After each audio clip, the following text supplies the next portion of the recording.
Bonjour, bienvenue. Avant de commencer, abonnez-vous à notre chaîne et laissez un cœur en commentaire sous cette vidéo. Je m'appelle Madeleine, j'ai 67 ans, et je suis veuve depuis presque une décennie. Depuis que Paul, mon mari, est mort d'un AVC foudroyant, je vis seule dans la maison que nous avons bâtie ensemble pierre par pierre. Chaque recoin me rappelle notre amour, nos projets, nos disputes aussi, mais surtout notre complicité. La solitude est devenue ma compagne silencieuse, et j'avais trouvé une certaine paix dans ce quotidien tranquille. Je jardinais, je lisais, je cuisinais pour moi-même, et le soir, je parlais à sa photo comme à une vieille habitude. Mon cœur était encore lourd, mais j'avais appris à vivre avec ce vide. Je n'imaginais pas que ce calme allait bientôt se transformer en tempête.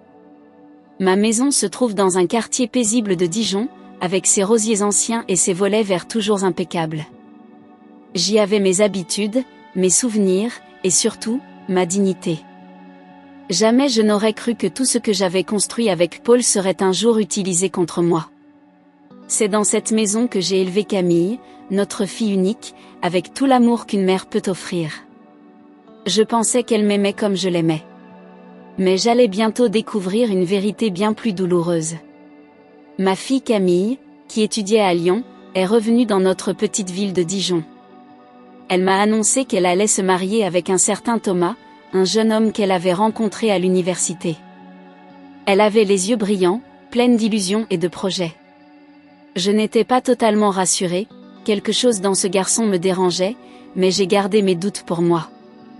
Ils se sont mariés quelques mois plus tard, et bientôt Lucas est né, suivi de sa petite sœur Chloé. J'étais devenue grand-mère, et ce rôle m'apportait un bonheur inattendu. Voir leurs petites mains et leurs rires remplissaient ma maison de vie. Camille et Thomas ont d'abord loué un petit appartement, mais très vite ils ont commencé à parler d'argent, d'économie, de stabilité. Camille m'a dit un jour, « Maman, tu sais que la maison est aussi à moitié à moi, non ?» J'ai été surprise, mais elle avait raison. Paul l'avait inscrite sur l'acte de succession, pensant bien faire. Elle m'a alors proposé d'emménager ici, chez moi. Je l'ai accueillie à bras ouverts, naïvement, pensant qu'on vivrait une belle harmonie à 3 générations. Je ne savais pas encore que je venais d'ouvrir la porte à mon propre exil. Camille m'a alors proposé d'emménager avec moi, en disant que la maison lui appartenait aussi. Elle a dit que ce serait mieux pour les enfants, qu'ils auraient de la place pour jouer, un jardin, une mamie présente. Elle promettait de m'aider, de partager les tâches, de participer aux frais. J'ai cru ces mots, j'ai cru à la famille. J'étais tellement heureuse d'avoir mes petits-enfants près de moi, de pouvoir les voir grandir. Lucas me demandait chaque matin des crêpes, et Chloé ne s'endormait que dans mes bras. Je me suis remise à vivre pour eux, à espérer des jours meilleurs. Mais dès les premières semaines, la répartition des tâches a disparu. Je me suis retrouvée à tout faire, repas, ménage, lessive, bain, devoirs. Camille et Thomas travaillaient, partaient tôt, rentraient tard. Je m'occupais de tout, sans un merci. Et pourtant, je continuais, car je les aimais. Je pensais qu'un jour ils reconnaîtraient mes efforts. Mais au lieu de cela, ils ont commencé à m'éviter, à parler de moi comme d'un meuble de trop. Et mon cœur a commencé à se fissurer, sans que je puisse encore deviner l'ampleur de ce qui allait arriver. Très vite, j'ai été celle qui faisait tout à la maison. Camille et Thomas quittaient la maison à l'aube et ne rentraient que tard le soir. Je préparais le petit déjeuner, déposais Lucas à l'école, nourrissais Chloé, nettoyais, rangeais, et recommençais dès le lendemain. Mes journées étaient longues, épuisantes, mais je tenais bon. Je croyais qu'en donnant tout, j'aurais au moins leur reconnaissance.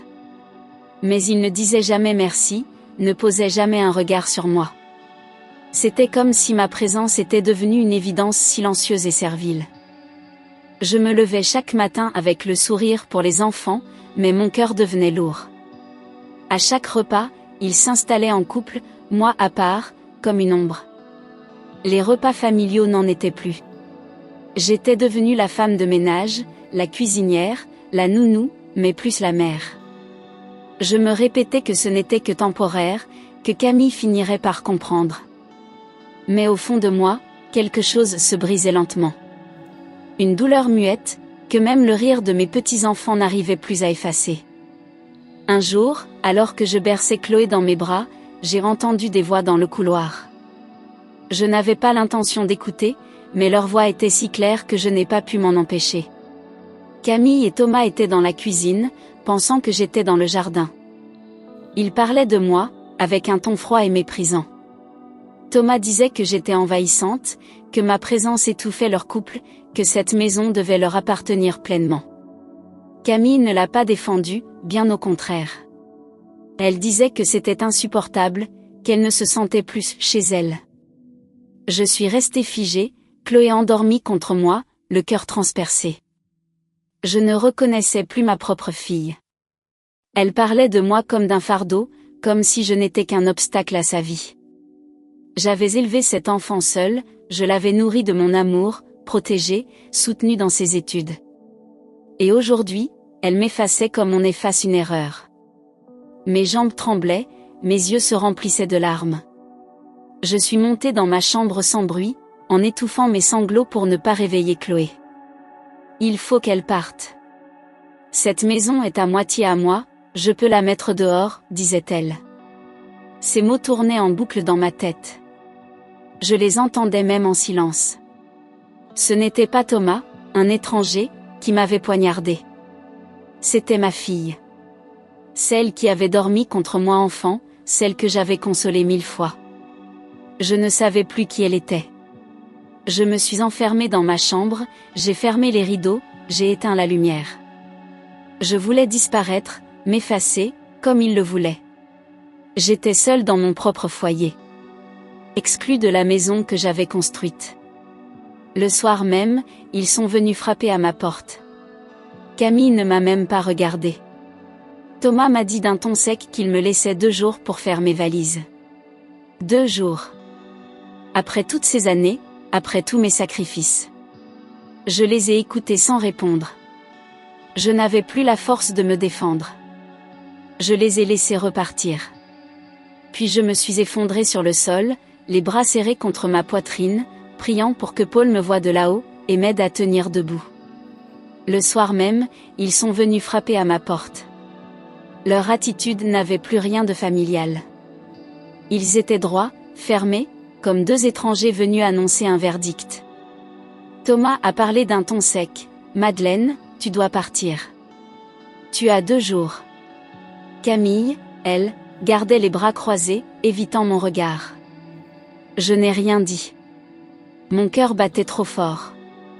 J'ai refermé la porte doucement, et derrière, je me suis écroulée au sol comme un château de cartes qu'on venait de souffler. Je suis restée là, assise dans le noir, le souffle court, les mains serrées contre mes genoux. Tout tournait dans ma tête. 2 jours. Il me jetait dehors comme une intruse, comme une indésirable. C'était donc ainsi que tout finissait ? Après une vie à aimer, à donner, à m'oublier pour les autres ? Je pleurais en silence, sans même avoir la force de crier. Dans ce moment de désespoir, je n'avais plus rien. Rien d'autre qu'un corps fatigué et une âme piétinée. Je suis restée assise pendant des heures, incapable de bouger. Il faisait froid dans la pièce, mais je ne ressentais plus rien. Les photos accrochées au mur semblaient me regarder avec pitié. Paul, souriant sur l'une d'elles, semblait me tendre la main à travers le cadre. Je lui ai murmuré, « Tu verrais ça, mon amour. » Les larmes coulaient sans s'arrêter, brûlant mes joues comme des reproches. Je n'avais pas la force de faire ma valise. Je n'avais plus de maison, plus de famille. Seulement des souvenirs qui me dévoraient. Lorsque la nuit est tombée, j'ai allumé machinalement la télévision, espérant fuir le silence de ma tête. Un tirage du loto était en cours. Je ne regardais même pas vraiment, jusqu'à ce que j'entende les numéros. Quelque chose m'a poussé à tendre la main vers mon sac, là où mon billet dormait depuis une semaine. Je l'ai pris, les doigts tremblants. Juste pour vérifier, sans y croire. Et là, j'ai lu les numéros, un par un. Mon cœur s'est arrêté. Ils correspondaient tous. Mes mains tremblaient quand j'ai sorti mon billet de mon sac. Je n'y croyais pas. Mon souffle était court, mes yeux pleins d'eau. Je suis allée chercher mes lunettes pour être certaine, j'ai vérifié encore.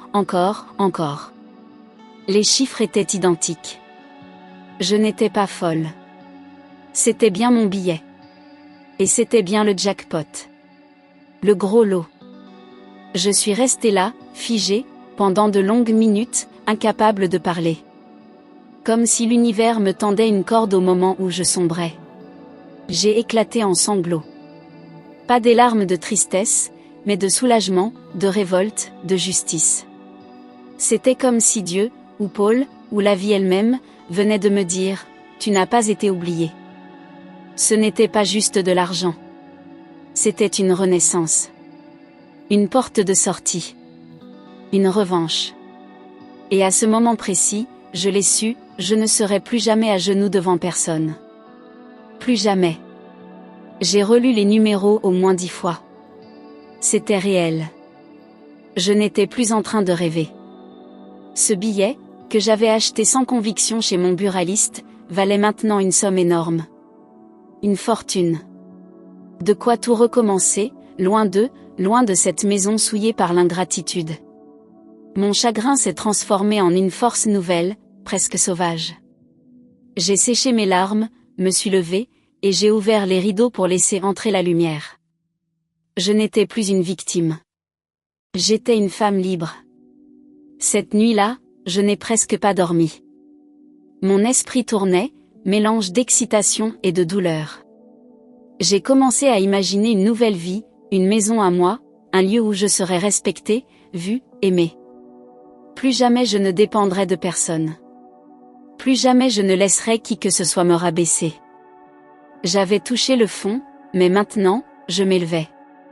Et je le ferai avec élégance, sans haine, mais avec toute la dignité qu'ils avaient tenté de me voler. Le lendemain, j'ai bouclé mes valises. Je n'ai pas attendu les 2 jours qu'ils m'avaient imposés. J'ai choisi de partir avant qu'ils aient une nouvelle occasion de m'humilier.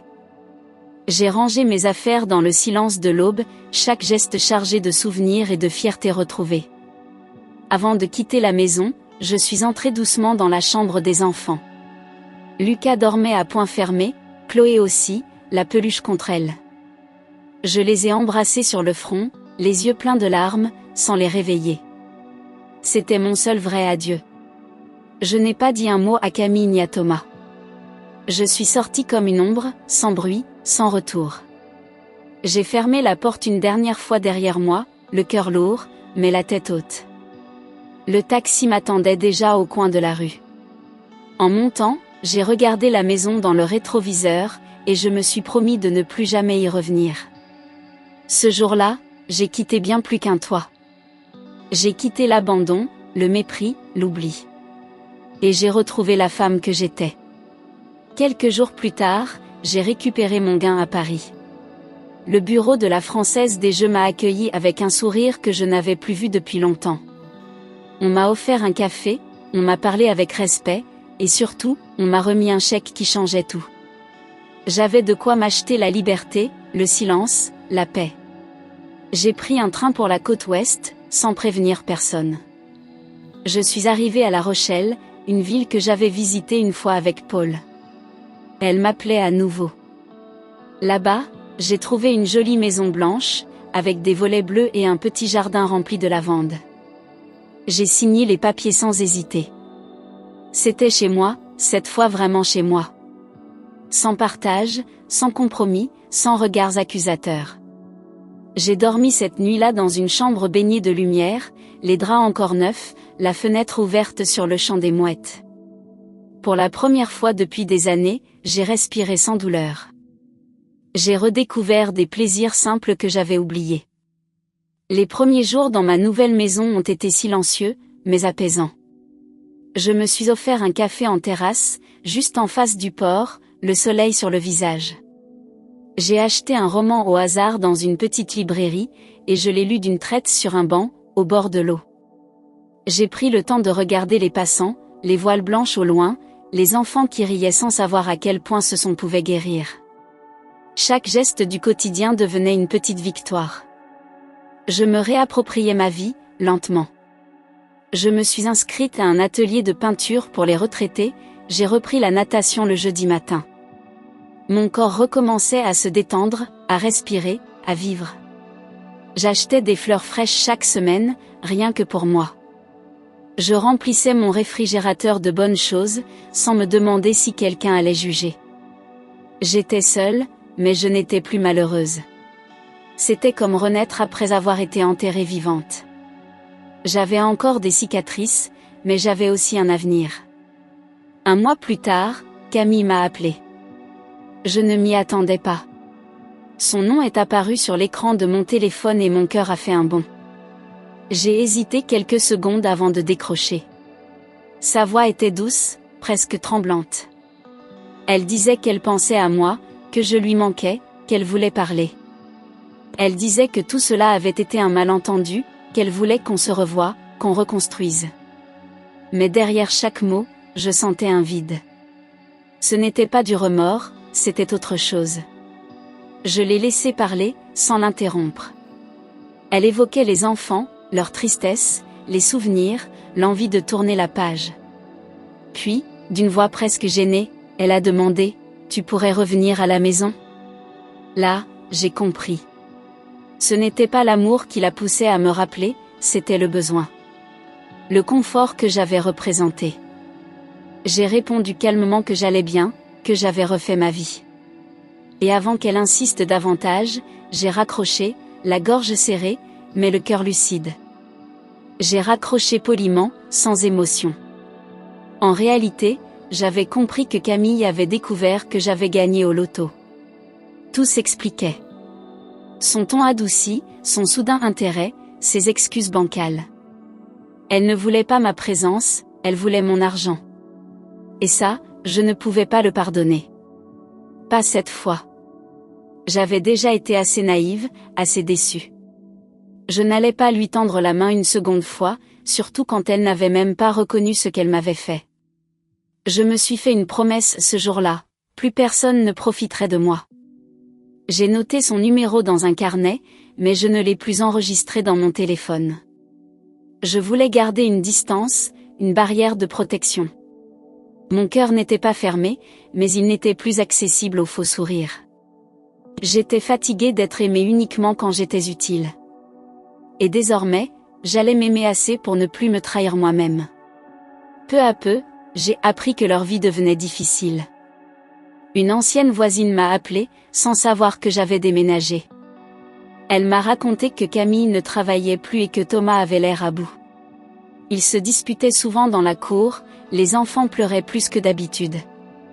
Sans moi, ils avaient dû réorganiser toute leur vie.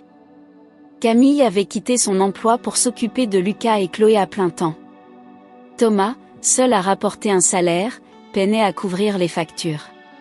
Le confort auquel ils étaient habitués avait disparu. Je n'ai ressenti ni joie ni vengeance, seulement un profond silence en moi. J'avais été leur pilier, leur soutien, leur solution, et ils m'avaient renvoyé comme un sac poubelle. Maintenant, ils réalisaient ce que je représentais, mais trop tard. Je n'avais pas souhaité leur malheur, je voulais juste vivre en paix. Et pourtant, leur chute était inévitable. Ce que l'on construit sur l'égoïsme finit toujours par s'effondrer. Moi, je continuais d'avancer, droite, sans me retourner. Un jour, Camille m'a envoyé un message long et désespéré. Elle écrivait qu'il n'y arrivait plus, que tout était devenu trop dur. Elle disait qu'elle regrettait, qu'elle ne comprenait pas pourquoi elle m'avait fait autant de mal. Elle parlait de fatigue, de solitude, d'un couple qui s'effritait. Elle m'a demandé pardon, pas une seule fois, mais 10. Elle disait que Lucas posait souvent des questions sur moi, que Chloé pleurait en regardant mes photos. Ce message, je l'ai lu plusieurs fois, sans savoir comment y répondre. Je ne ressentais pas de haine, seulement une immense tristesse. Ce qu'elle m'avait brisé ne se réparait pas avec des mots. J'ai pleuré, non pour elle, mais pour mes petits-enfants. Ils n'avaient rien à voir avec tout cela. Ils étaient innocents, doux, pleins de vie. Et ils souffraient, comme moi, du choix de leurs parents. Ce soir-là, j'ai pris une décision. Je ne reviendrai pas, mais je ne les abandonnerai pas non plus. Je leur ai envoyé un virement. Je n'ai pas mis le nom de Camille ni celui de Thomas. J'ai simplement fait un virement à l'école de Lucas, à la crèche de Chloé, à la cantine, aux activités. Puis j'ai commandé des vêtements, des livres, des jouets, et les ai fait livrer chez eux. J'ai glissé dans le colis une carte écrite à la main, pour mes petits trésors. Mamie vous aime très fort. Aucun mot de plus, aucune allusion aux parents. Tout était pour eux. Je ne voulais pas que Camille pense que c'était une ouverture. Ce n'était pas un pardon. C'était un acte d'amour, pur, silencieux, dirigé uniquement vers ceux qui méritaient encore ma tendresse. J'avais les moyens de les aider, alors je le faisais. Pas pour qu'on me remercie. Pas pour qu'on me rappelle. Juste parce que je ne pouvais pas supporter de savoir qu'ils manquaient. Et parce qu'au fond, malgré tout, je restais leur grand-mère.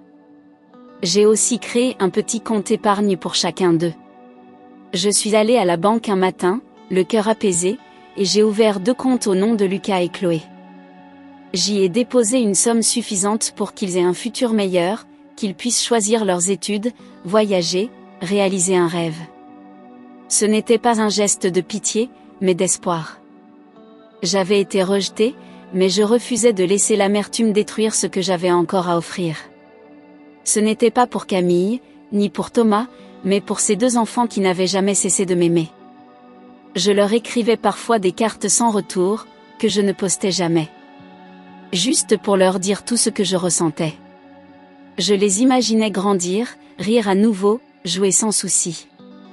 Je leur souhaitais une vie douce, loin des tensions, loin des silences lourds qu'ils devaient maintenant endurer. Ces contes étaient ma façon de leur dire, un jour, vous comprendrez. Et s'ils ne comprenaient jamais, ce n'était pas grave. J'avais fait ce qu'une vraie grand-mère devait faire. Moi, j'ai continué ma vie sans culpabilité. Je me suis offert mon premier voyage en avion depuis 15 ans. Direction l'Italie, puis le Portugal, et quelques jours dans les montagnes des Pyrénées. J'ai marché, goûté des plats nouveaux, parlé à des inconnus bienveillants. J'étais vivante. Et chaque matin, en ouvrant les yeux, je me disais, tu t'en es sortie, Madeleine. Tu es debout, malgré tout. C'était une victoire silencieuse, mais immense. J'envoyais des cartes postales à moi-même, que je relisais en rentrant. Elles étaient pleines de couleurs, de paysages, d'odeurs et de promesses. Dans chaque destination, je laissais un peu de mon passé et je ramenais un peu de ma lumière retrouvée. J'avais laissé derrière moi le rôle de femme effacée.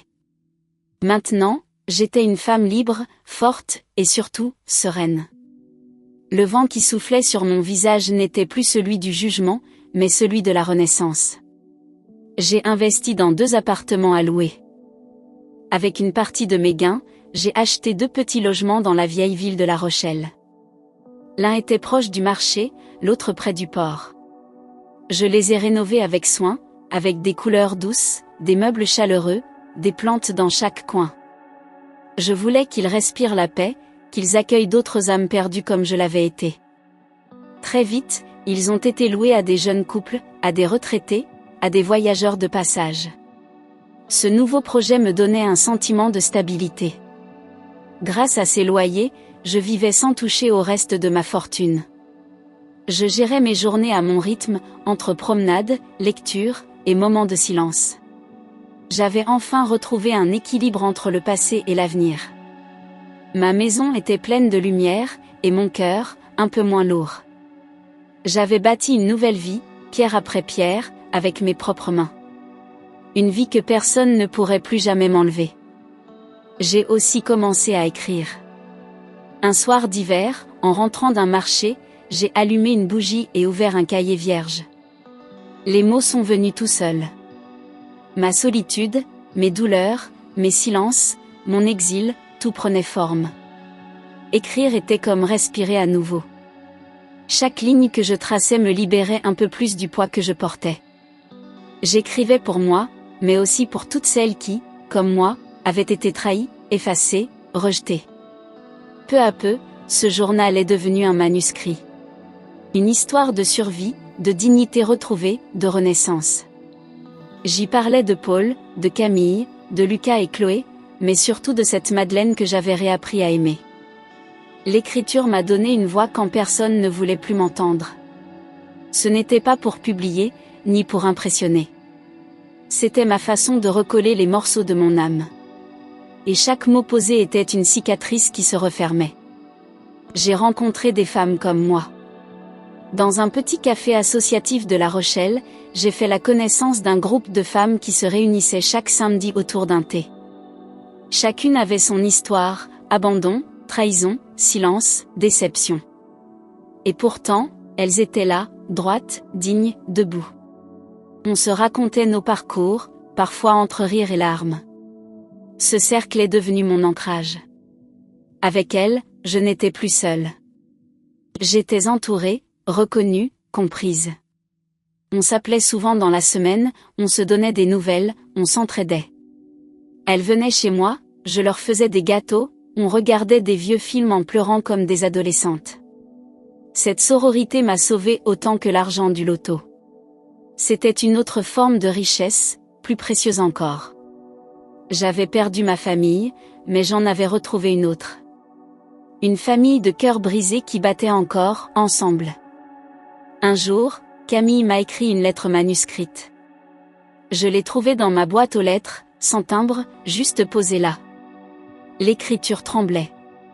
Les mots débordaient de regrets, de larmes couchées sur papier. Elle me demandait pardon. Non pas pour revenir, disait-elle, mais simplement pour soulager sa conscience. Elle racontait qu'elle pleurait souvent, qu'elle se revoyait prononcer les mots qui m'avaient expulsée. Qu'elle aurait voulu les reprendre 1000 fois. Je l'ai lu lentement, plusieurs fois. Chaque phrase me frappait comme une pierre lancée contre une vitre. J'ai pleuré, oui, mais différemment. Ce n'était pas la douleur d'avant. C'était un mélange de chagrin et de soulagement. J'ai rangé cette lettre dans une boîte avec d'autres souvenirs, sans répondre.